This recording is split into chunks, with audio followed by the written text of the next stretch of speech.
Hello everybody, here we are to read chapter 9, myself and Peps. Chapter 9 from Little House in the Big Woods, and it's about when Laura and Mary for the first time in their lives go to town. It's called Going to Town. And I've got Peps here beside me. Hey Peps. Peps has been to town. He's been to a town, but he's never been to a big city, have you, lovey? Not yet. But you will. Good boy. So Peps, I think Peps is going to settle down for a bit of a sleep. But would you like Oh, there now. He's quite dozy at the moment. Going to town. After the sugar snow had gone, spring came. Birds sang in the leafing hazel bushes along the crooked rail fence.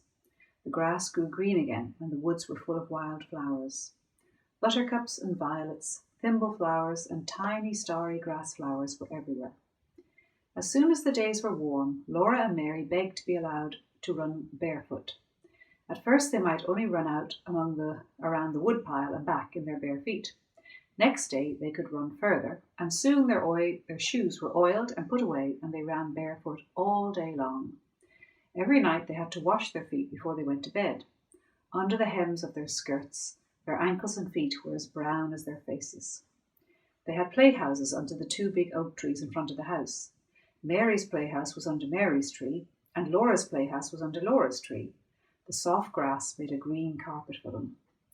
The green leaves were the roofs, and through them they could see little bits of blue sky. Pa made a swing of tough bark and hung it to a large branch of Laura's tree. It was her swing because it was her tree, but she had to be unselfish and let Mary swing in it whenever she wanted to. And here's a picture of the swing with Laura in the swing and Mary pushing her. Mary had a cracked saucer to play with, and Laura had a beautiful cup with only one big piece broken out of it. Charlotte and Nettie and the two little wooden men Pa had made lived in the playhouse with them. Every day they made fresh leaf hats for Charlotte and Nettie, and they made little leaf cups and saucers to set on their table. The table was a nice smooth rock. Suki and Rosie, the cows, were turned loose in the woods now, to eat the wild grass and the juicy new leaves. There were 2 little calves in the barnyard, and 7 little pigs with the mother hog in the pig pen. In the clearing he had made last year, Pa was ploughing around the stumps and putting in his crops.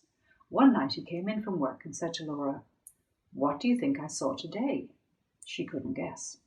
"Well," Pa said, "when I was working in the clearing this morning, I looked up, and there at the edge of the woods stood a deer. She was a doe, a mother deer, and you'll never guess what was with her." "A baby deer?" Laura and Mary guessed together, clasping their hands. "Yes," Pa said, "her fawn was with her. It was a pretty little thing, the softest fawn colour, with big dark eyes. It had the tiniest feet, not much bigger than my thumb, and it had slender little legs and the softest muzzle. It stood there and looked at me with its large, soft eyes, wondering what I was. It was not afraid at all." "You wouldn't shoot a little baby deer, would you, Pa?" Laura said. "No, never," he answered. "Nor its ma, nor its pa. No more hunting now till all the little wild animals have grown up. We'll just have to do without fresh meat till fall." Pa said that as soon as they had the crops in, they would all go to town. Laura and Mary could go too. They were old enough now. They were very excited, and next day they tried to play going to town. They could not do it very well because they were not quite sure what a town was like. They knew there was a store in town, but they'd never seen a store. Nearly every day after that, Charlotte and Nettie would ask if they could go to town. But Laura and Mary always said, "No, dear, you can't go this year. Perhaps next year, if you're good, then you can go." And then one night Pa said, "We'll go to town tomorrow." That night, though it was the middle of the week, Ma bathed Laura and Mary all over, and she put up their hair. She divided their long hair into wisps, combed each wisp with a wet comb, and wound it tightly on a bit of rag. There were knobbly little bumps all over their heads, whichever way they turned on their pillows. In the morning their hair would be curly. They were so excited that they did not go to sleep at once. Ma was not sitting with her mending basket as usual. She was busy getting everything ready for a quick breakfast and laying out the best stockings and petticoats and dresses, and Pa's good shirt, and her own dark brown calico with the little purple flowers on it. The days were longer now. In the morning, Ma blew out the lamp before they finished breakfast. It was a beautiful, clear spring morning. Ma hurried Laura and Mary with their breakfast, and she washed the dishes quickly. They put on their stockings and shoes while she made the beds. Then she helped them put on their best dresses, Mary's china blue calico and Laura's dark red calico. Mary buttoned Laura up the back, and then Ma buttoned Mary. Ma took the rags off their hair and combed it into long round curls that hung down over their shoulders. She combed so fast that the snarls hurt dreadfully. Mary's hair was beautifully golden, but Laura's was only a dirt-coloured brown. When their curls were done, Ma tied their sunbonnets under their chins. She fastened her collar with the gold pin, and she was putting on her hat when Pa drove up to the gate. He had curried the horses till they shone. He had swept the wagon box clean and laid a clean blanket on the wagon seat. Ma, with baby Carrie in her arms, sat on the wagon seat with Pa, and Laura and Mary sat on a board fastened across the wagon box behind the seat. They were happy as they drove through the springtime woods. Carrie laughed and bounced. Ma was smiling, and Pa whistled while he drove the horses. The sun was bright and warm on the road. Sweet, cool smells came out of the leafy woods. Rabbits stood up in the road ahead, their little front paws dangling down and their noses sniffing, and the sun shone through their tall, twitching ears. Then they bounded away with a flash of little white tail.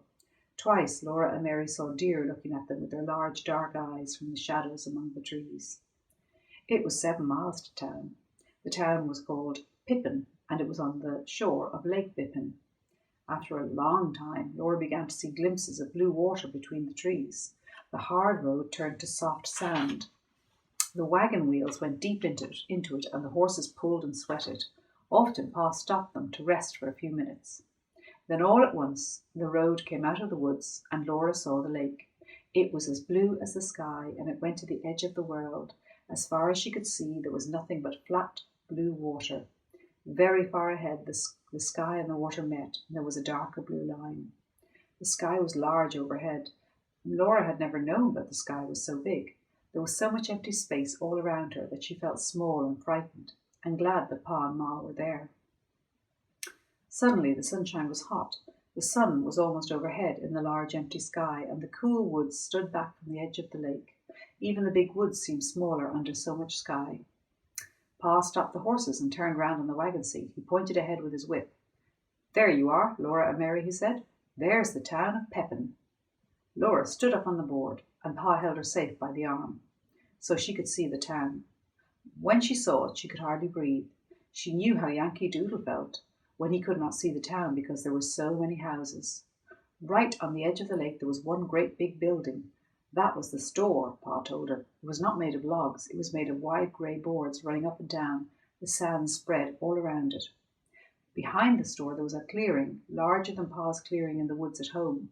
Standing among the stumps, there were more houses than Laura could count. They were not made of logs either. They were made of boards, like the store. Laura had never imagined so many houses, and they were so close together. Of course, they were much smaller than the store. One of them was made of new boards that had not yet had time to go grey. It was the yellow colour of newly cut wood. People were living in all these houses. Smoke rose up from their chimneys. Although it was not Monday, some women had spread out washing on the bushes and stumps by her house. Several girls and boys were playing in the sunshine in the open space between the store and the houses. They were jumping from one stump to the next stump and shouting. So here's a picture of Pa and Ma in the wagon, and Laura and Mary at the back. And actually, I noticed that Jack, the brindle bulldog, is behind the cart. They hadn't mentioned him, but he came along too. And there's the town in the distance.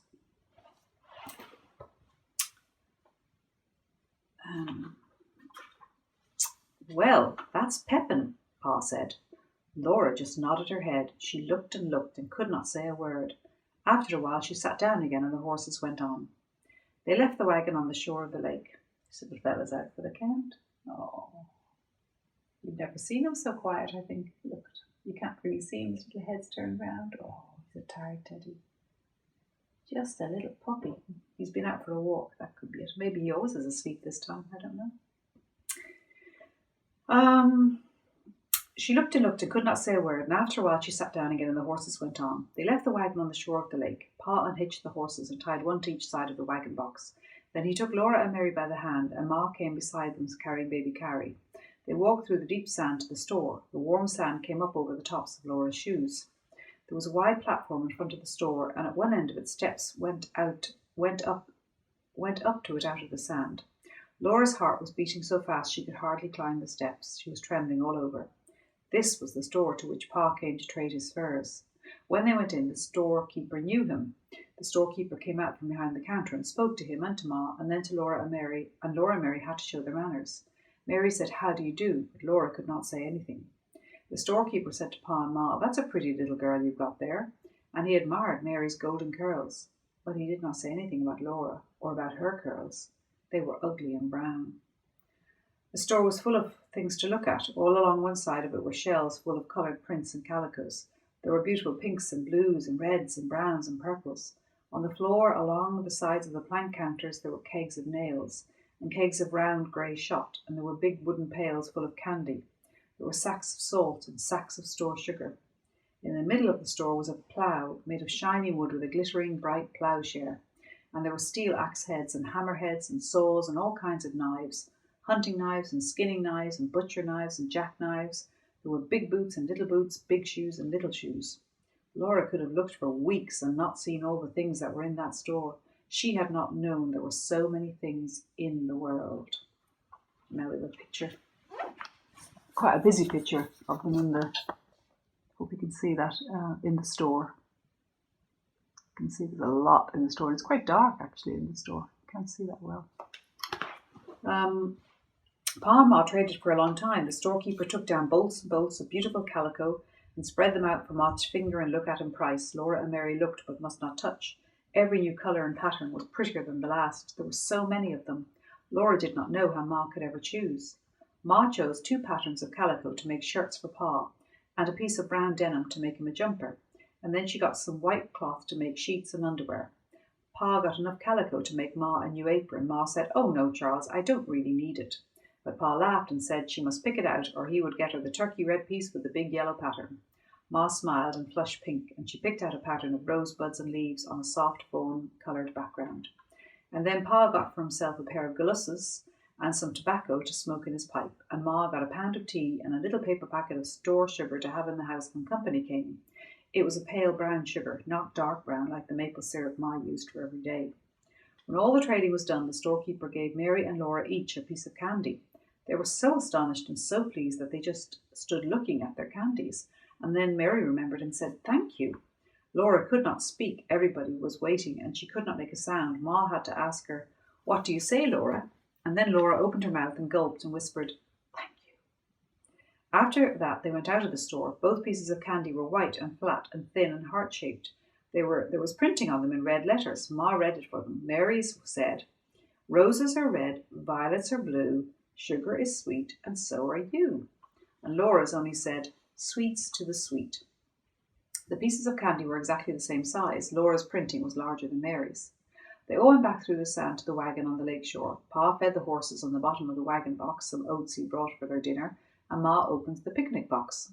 They all sat on the warm sand near the wagon and ate bread and butter and cheese, hard-boiled eggs and cookies. The waves of Lake Pippin curled up on the shore at their feet and slid back with the smallest hissing sound. After dinner, Pa went back to the store to talk a while with the other men, and Ma sat holding Carrie quietly until she went to sleep. But Laura and Mary ran along the lake shore, picking up pretty pebbles that had been rolled back and forth by the leaves until they were polished smooth. There were no pebbles like that in the big woods. When she found a pretty one, Laura put it in her pocket, and there were so many, each prettier than the last, that she filled her pocket full.